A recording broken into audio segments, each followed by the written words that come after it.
افسانہ محمد بھائی، مصنف سعادت حسن منٹو۔ فارس روڈ سے آپ اس طرف گلی میں چلے جائیے تو سفید گلی کہلاتی ہے، تو اس کے آخری سرے پر آپ کو چند ہوٹل ملیں گے۔ یوں تو بمبئی میں قدم قدم پر ہوٹل اور ریسٹورانٹ ہوتے ہیں، مگر یہ ریسٹورانٹ اس لحاظ سے بہت دلچسپ اور منفرد ہیں کہ یہ اس علاقے میں واقع ہے جہاں بھانت بھانت کی رنڈیاں بستی ہیں۔ ایک زمانہ گزر چکا ہے، بس آپ بھی سمجھیے کہ 20 برس کے قریب جب میں ان ریسٹورانٹوں میں چائے پیا کرتا تھا اور کھانا کھایا کرتا تھا، سفید گلی سے آگے نکل کر پیلے ہاؤس آتا ہے۔ ادھر دن بھر آؤ ہو رہتی ہے، سنیما کے شو دن بھر چلتے رہتے ہیں، چمپیاں ہوتی تھیں۔ سنیما گھر غالباً 4 تھے، ان کے باہر گھنٹیاں بجا کر بڑے سماعت پاش طریقے پر لوگوں کو مدعو کرتے تھے۔ آؤ آؤ، 2 آنے میں، فرسٹ کلاس کا کھیل 2 آنے میں۔ بعض اوقات یہ گھنٹیاں بجانے والے زبردستی لوگوں کو اندر دھکیل دیتے تھے۔ باہر کرسیوں پر چمپی کرنے والے بیٹھے ہوتے تھے، جن کی کھوپڑیوں کی مرمت بڑے سائنٹیفک طریقے پر کی جاتی تھی۔ مالش اچھی چیز ہے، لیکن میری سمجھ میں نہیں آتا کہ بمبئی کے رہنے والے اس کے اتنے گرویدہ کیوں ہیں۔ دن کو اور رات کو ہر وقت انہیں تیل مالش کی ضرورت ہوتی ہے۔ آپ اگر چاہیں تو رات کے 3 بجے بڑی آسانی سے تیل مالشیا بلا سکتے ہیں۔ یوں بھی ساری رات آپ خواہ بمبئی کے کسی کونے میں ہوں، یہ آواز آپ یقیناً سنتے رہیں گے، پی پی پی۔ یہ پی چمپی کا مخفف ہے۔ فارس روڈ یوں تو ایک سڑک کا نام ہے، لیکن دراصل یہ اس پورے علاقے سے منسوب ہے جہاں بیسوائیں بستی ہیں۔ یہ بہت بڑا علاقہ ہے، اس میں کئی گلیاں ہیں جن کے مختلف نام ہیں، لیکن سہولت کے طور پر اس کی ہر گلی کو فارس روڈ یا سفید گلی کہا جاتا ہے۔ اس میں سینکڑوں جنگلہ لگی دکانیں ہیں، جن میں مختلف رنگ و سن کی عورتیں بیٹھ کر اپنا جسم بیچتی ہیں، مختلف داموں پر، 8 آنے سے 8 روپیہ تک اور 8 روپے سے 100 روپے تک۔ ہر دام کی عورت آپ کو اس علاقے میں مل سکتی ہے۔ یہودی، پنجابی، مرہٹی، کشمیری، گجراتی، بنگالی، اینگلو انڈین، فرانسیسی، چینی، جاپانی غرض کے ہر قسم کی عورت آپ کو یہاں سے دستیاب ہو سکتی ہے۔ یہ عورتیں کیسی ہوتی ہیں؟ معاف کیجیے گا، اس کے متعلق آپ مجھ سے کچھ نہ پوچھیے، بس عورتیں ہوتی ہیں اور ان کو گاہک مل بھی جاتے ہیں۔ اس علاقے میں بہت سے چینی بھی آباد ہیں، معلوم نہیں یہ کیا کاروبار کرتے ہیں، مگر رہتے اسی علاقے میں ہیں۔ بعض تو ریسٹورانٹ چلاتے ہیں جن کے باہر بورڈوں پر اوپر نیچے کیڑے مکوڑوں کی شکل میں کچھ لکھا ہوتا ہے، معلوم نہیں کیا۔ اس علاقے میں بزنس مین اور ہر قوم کے لوگ آباد ہیں۔ ایک گلی ہے جس کا نام عرب سین ہے، وہاں لوگ اسے عرب گلی کہتے ہیں۔ اس زمانے میں جس کی میں بات کر رہا ہوں، اس گلی میں غالباً 20-25 عرب رہتے تھے جو خود کو موتیوں کے بیپاری کہتے تھے۔ باقی آبادی پنجابیوں اور رامپوریوں پر مشتمل تھی۔ اس گلی میں مجھے ایک کمرہ مل گیا تھا جس میں سورج کی روشنی کا داخلہ بند تھا، ہر وقت بجلی کا بلب روشن رہتا۔ اس کا کرایہ 9.5 روپے ماہوار تھا۔ آپ کا اگر بمبئی میں قیام نہیں رہا تو آپ مشکل سے یقین کریں گے کہ وہاں کسی کو کسی اور سے سروکار نہیں ہوتا۔ اگر آپ اپنی کھولی میں مر رہے ہیں تو آپ کو کوئی نہیں پوچھے گا۔ آپ کے پڑوس میں قتل ہو جائے، مجال ہے جو آپ کو اس کی خبر ہو جائے، مگر وہاں عرب گلی میں صرف ایک شخص ایسا تھا جس کو اڑوس پڑوس کے ہر شخص سے دلچسپی تھی، اور اس کا نام تھا محمد بھائی۔ محمد بھائی رامپور کا رہنے والا تھا، اول درجے کا فقیر، گتکے اور بنوٹ کے فن میں یکتا۔ میں جب عرب گلی آیا تو ہوٹل میں اس کا نام اکثر سننے میں آیا، لیکن ایک عرصے تک اس سے ملاقات نہ ہو سکی۔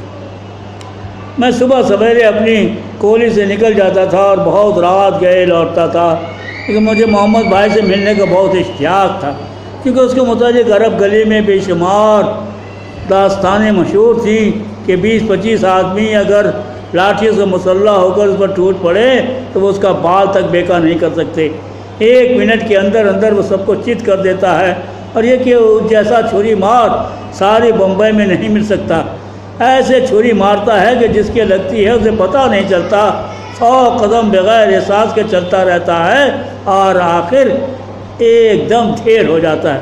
لوگ کہتے ہیں کہ اس کے ہاتھ کی صفائی ہے، اس کے ہاتھ کی صفائی دیکھنے کا مجھے اشتیاق نہیں تھا، لیکن یوں اس کے متعلق اور باتیں سن کر میرے دل میں یہ خواہش ضرور پیدا ہو چکی تھی کہ میں اسے دیکھوں، اس سے باتیں نہ کروں لیکن قریب سے دیکھ لوں کہ وہ کیسا ہے۔ اس تمام علاقے پر اس کی شخصیت چھائی ہوئی تھی۔ وہ بہت بڑا دادا یعنی بدماش تھا، لیکن اس کے باوجود لوگ کہتے ہیں کہ اس نے کسی کی بہو بیٹی کی طرف آنکھ اٹھا کر بھی نہیں دیکھا۔ لنگوٹ کا بہت پکا، غریبوں کے دکھ درد کا شریک ہے۔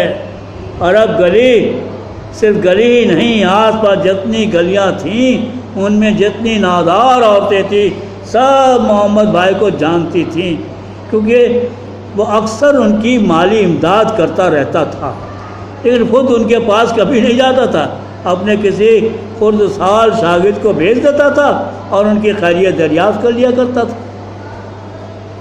مجھے معلوم نہیں کہ اس کی آمدنی کے کیا ذرائع تھے، اچھا کھاتا تھا، اچھا پیتا تھا۔ اس کے پاس ایک چھوٹا سا تانگا تھا جس میں بڑا تندرست ٹٹو جوتا ہوتا تھا، اس کو وہ خود چلاتا تھا۔ ساتھ 2 یا 3 شاگرد ہوتے تھے، بڑے باادب بھنڈی بازار کا ایک چکر لگا کر یا کسی درگاہ میں ہو کر وہ اس تانگے پر واپس عرب گلی آ جاتا تھا اور کسی ایرانی کے ہوٹل میں بیٹھ کر اپنے شاگردوں کے ساتھ بیٹھ کر گتکے اور بنوٹ کی باتوں میں مصروف ہو جاتا تھا۔ میری کھولی کے ساتھ ہی ایک اور کھولی تھی جس میں مارواڑ کا ایک مسلمان رقاص رہتا تھا۔ اس نے مجھے بتایا کہ محمد بھائی 1 لاکھ روپے کا آدمی ہے، اس کو ایک مرتبہ ہیضہ ہو گیا تھا۔ محمد بھائی کو پتہ چلا تو اس نے فارس روڈ کے تمام ڈاکٹر اس کے کھولی میں اکٹھے کر دیے اور ان سے کہا، دیکھو اگر عاشق حسین کو کچھ ہو گیا تو میں سب کا صفایا کر دوں گا۔ عاشق حسین نے بڑے عقیدت مندانہ لہجے میں مجھ سے کہا، منٹو صاحب محمد بھائی فرشتہ ہے، فرشتہ۔ جب اس نے ڈاکٹروں کو دھمکی دی تو وہ سب کانپنے لگے، ایسا لگ کے علاج کیا کہ میں 2 دن میں ٹھیک ٹھاک ہو گیا۔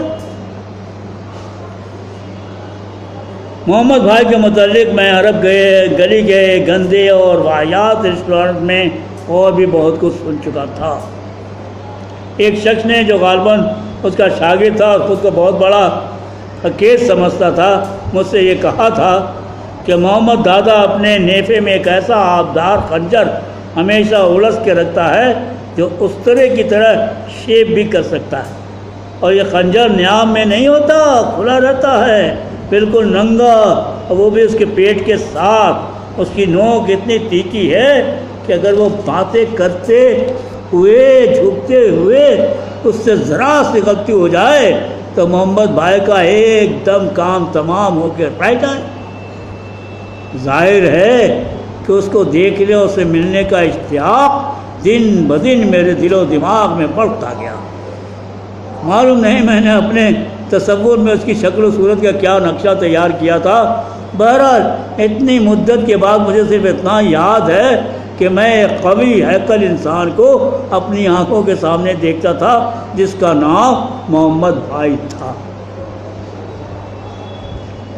اس قسم کا آدمی جو ہرکولس سائیکلوں پر اشتہار کے طور پر دیا جاتا ہے۔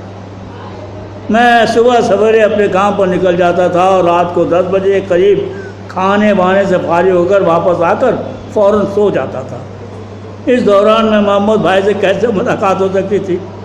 میں نے کئی مرتبہ سوچا کہ کام پر نہ جاؤں اور سارا دن عرب گلی میں گزار کر محمد بھائی کو دیکھنے کی کوشش کروں، مگر افسوس کہ میں ایسا نہ کر سکا، اس لیے کہ میری ملازمت ہی بڑی واہیات قسم کی تھی۔ محمد بھائی سے ملاقات کرنے کی سوچ ہی رہا تھا کہ اچانک انفلوئنزا نے مجھ پر زبردست حملہ کیا، ایسا حملہ کہ میں بوکھلا گیا۔ خطرہ تھا کہ یہ بگڑ کر نمونیا میں تبدیل ہو جائے گا، کیونکہ عرب گلی کے ایک ڈاکٹر نے یہی کہا تھا۔ میں بالکل تنہا تھا، میرے ساتھ ایک آدمی رہتا تھا، اس کو پونا میں نوکری مل گئی تھی، اس لیے اس کی رفاقت بھی نصیب نہیں تھی۔ میں بخار میں پھونکا جا رہا تھا، اس قدر پیاس تھی کہ جو پانی کولی میں رکھا تھا وہ میرے لیے ناکافی تھا، اور دوست یار کوئی پاس نہیں تھا جو میری دیکھ بھال کرتا۔ میں بہت ساودھان ہوں، دیکھ بھال کی مجھے عموماً ضرورت محسوس نہیں ہوا کرتی، مگر معلوم نہیں کہ وہ کس قسم کا بخار تھا، انفلوئنزا تھا، ملیریا تھا یا اور کیا تھا، لیکن اس نے میری ریڑھ کی ہڈی توڑ دی۔ میں بلبلانے لگا، میرے دل میں پہلی مرتبہ خواہش ہوئی کہ میرے پاس کوئی ہو جو مجھے دلاسا دے، تو کم از کم ایک سیکنڈ کے لیے اپنی شکل دکھا کے چلا جائے، تاکہ مجھے یہ خوشگوار احساس ہو کہ مجھے پوچھنے والا بھی کوئی ہے۔ 2 دن میں بستر میں بڑا تکلیف بھری کروٹیں لیتا رہا، مگر کوئی نہ آیا۔ آتا بھی کیسے؟ میری جان پہچان کے آدمی ہی کتنے تھے، 2 3 یا 4، وہ اتنی دور رہتے تھے کہ ان کو میری موت کا بھی علم نہیں ہو سکتا تھا، اور پھر وہاں بمبئی میں کون کسی کو پوچھتا ہے کوئی مرے یا جیے ان کی بلا سے۔ میری بہت بری عادت ہے، میری بہت بری حالت تھی۔ عاشق حسین ڈانسر کی بیوی بیمار تھی، اس لیے وہ اپنے وطن جا چکا تھا، یہ مجھے ہوٹل کے چھوکرے نے بتایا تھا۔ اب میں کس کو بلاتا؟ بڑی نڈھال حالت میں تھا، سوچ رہا تھا کہ خود نیچے اتروں اور کسی ڈاکٹر کے پاس جاؤں کہ دروازے پر دستک ہوئی۔ میں نے خیال کیا کہ ہوٹل کا چھوکرا، جسے بمبئی کے زبان میں باہر والا کہتے ہیں، ہوگا۔ بڑی مریل آواز میں کہا، آ جاؤ۔ دروازہ کھلا اور ایک چھریرے بدن کا آدمی، جس کی مونچھیں مجھے سب سے پہلے دکھائی دیں، اندر داخل ہوا۔ اس کی مونچھیں ہی سب کچھ تھیں۔ میرا مطلب یہ ہے کہ اگر اس کی مونچھیں نہ ہوتی تو بہت ممکن ہے وہ کچھ بھی نہ ہوتا۔ اس کی مونچھوں ہی نے ایسا معلوم ہوتا تھا کہ اس کے سارے وجود کو زندگی بخش رکھی۔ وہ اندر آیا اور اپنی قیصر ولیم جیسی مونچھوں کو ایک انگلی سے ٹھیک کرتے ہوئے میری کھاٹ کے قریب آیا۔ اس کے پیچھے پیچھے 3 4 آدمی تھے، عجیب و غریب وضاحتہ کے۔ میں بہت حیران تھا کہ یہ کون ہیں اور میرے پاس کیوں آئے ہیں۔ قیصر ولیم جیسی مونچھوں اور چھریرے بدن والے آدمی نے مجھ سے بڑی نرم و نازک آواز میں کہا، ومٹو صاحب، آپ نے حد کر دی، سالہ مجھے اطلاع کیوں نہ دی۔ منٹو کا ومٹو بن جانا میرے لیے کوئی نئی بات نہیں تھی۔ اس کے علاوہ میں اس موڈ میں بھی نہیں تھا کہ میں اس کی اصلاح کرتا۔ میں نے اپنی نحیف آواز میں اس مونچھوں والے آدمی سے صرف اتنا کہا، آپ کون ہیں؟ اس نے مختصر سا جواب دیا، محمد بھائی۔ میں اٹھ کر بیٹھ گیا۔ محمد بھائی؟ تو آپ محمد بھائی ہیں، مشہور دادا؟ میں نے یہ کہہ تو دیا، لیکن فوراً مجھے اپنے ہینڈے پن کا احساس ہوا اور رک گیا۔ محمد بھائی نے چھوٹی انگلی سے اپنے مونچھوں کے کرخ بات ذرا اوپر کیے اور مسکرایا۔ ہاں منٹو بھائی، محمد یہاں کا مشہور دادا۔ مجھے بار بار اسے معلوم ہوا کہ تم بیمار ہو۔ سارا یہ بھی کوئی بات ہے کہ تم نے مجھے خبر نہ کی؟ محمد بھائی کا مستک پھر جاتا ہے جب کوئی ایسی بات ہوتی۔ میں جواب میں کچھ کہنے والا تھا کہ اس نے اپنے ساتھیوں میں سے ایک سے مخاطب ہو کر کہا، ارے کیا نام ہے تیرا؟ جا آپ کے جا، اور کیا نام ہے اس ڈاکٹر کا؟ سمجھ گئے نا؟ اس نے کہے کہ محمد بھائی تجھے بلاتا ہے۔ ایک دم جلدی آ، ایک دم سب کام چھوڑ دے اور جلدی آ، اور دیکھ سارے سے کہنا سب دوائیں لیتا ہے۔ محمد بھائی نے جس کو حکم دیا تھا وہ ایک دم چلا گیا۔ میں سوچ رہا تھا، میں اس کو دیکھ رہا تھا۔ وہ تمام داستانیں میرے بخار آلودہ دماغ میں چل پھر رہی تھیں کہ میں اس کے متعلق لوگوں سے سن چکا تھا، لیکن گٹ مٹ صورت میں، کیونکہ بار بار اس کو دیکھنے کی وجہ سے اس کی مونچھیں سب پر چھا جاتی تھی۔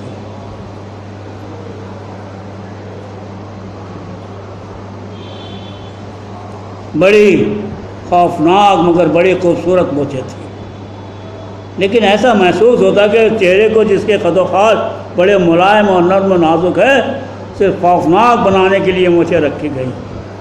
میں نے اپنے بخار آلود دماغ میں سوچا کہ یہ شخص در حقیقت اتنا خوفناک نہیں جتنا کہ اس نے خود کو ظاہر کر رکھا ہے۔ کھولی میں کوئی کرسی نہیں تھی۔ میں نے محمد بھائی سے کہا کہ وہ میری چارپائی پر بیٹھ جائے، مگر اس نے انکار کر دیا اور بڑے روکھے سے لہجے میں کہا، ٹھیک ہے ہم کھڑے رہیں گے۔